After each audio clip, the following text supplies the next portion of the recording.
Well. Welcome to another entry into Dan Beard's diary.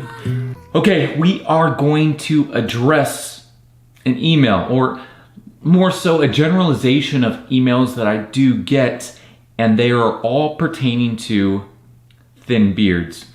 Now, there are a few things to take into consideration: time, age, genetics. Now, going into the time aspect of it, this actually plays a role in the allotted amount of time given to growing your beard, and then also your age. And patience is going to be the primary principle involved with both these situations. Now, pertaining to age, I'll use myself for an example. When I was in my teens, I had no facial hair whatsoever, and it wasn't until I was in my 20s to where I actually started having a shave. There wasn't a whole lot. It was basically just a mustache. And it wasn't until my 30s that I actually started getting a decent amount of density in the side of my beard. And I still, to this day, I'm 37 and I don't have sideburns. However, it's not detrimental to the beard, and I'll get into this at a later point. So that's age. Now, the allotted amount of time. I've gone through this before in regards to the videos that I've made. Patience, because a lot of us aren't giving ourselves enough time to let the beard grow out to its full potential. We get impatient, we start trimming, and then before we know it, we've shaved our beard completely off. So patience. All right, now the other variable to take into consideration is genetics.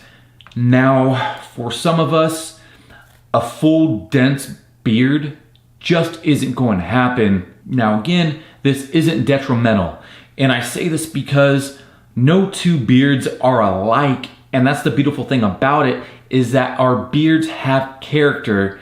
And it's a matter, if you do find yourself with a thin beard, you're not old enough, or you just don't have the genetics, it's not detrimental. It's all about how you wear it, the presentation. It goes into the cut, the style, your overall style, and the confidence behind the beard that actually makes a beard. The beard doesn't make you, you make the beard. For those of us that do have a thin beard, what we do, there's a few options, and I'm going to give you a few of my suggestions pertaining to how to, work with your beard. Like I said before, it's all about confidence and style and how you rock your beard. So you have a thin beard. Maybe your cheeks are thin, your goatee area is thin, but you have an amazing mustache. There are options, and one option is just rock the mustache, or just rock a chin beard if your cheeks are thin.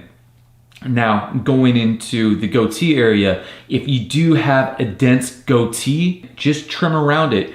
Trim down everything else and just leave the density in your beard. Now, this goes for every aspect. I could name off each individual portion. And actually, what I'll do, that's a great idea.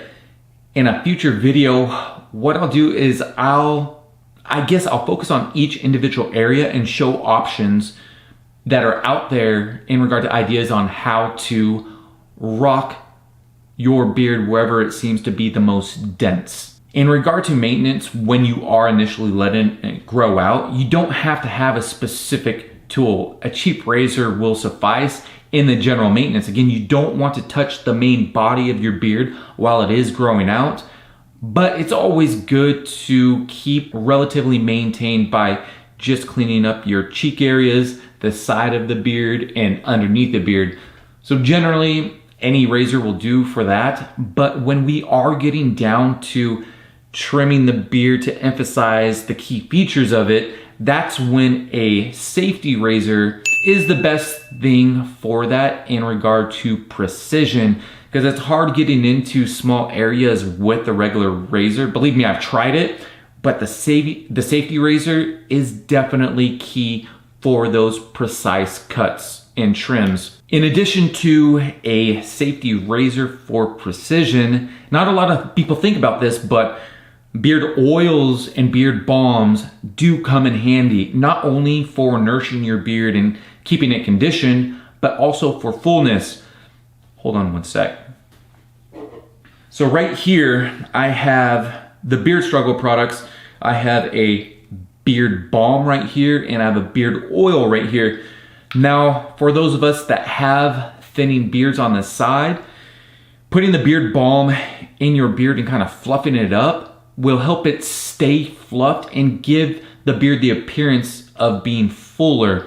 So a little trick of the trade, because I do have thinning cheek lines, and that's one trick that I use to kind of create that illusion of fullness.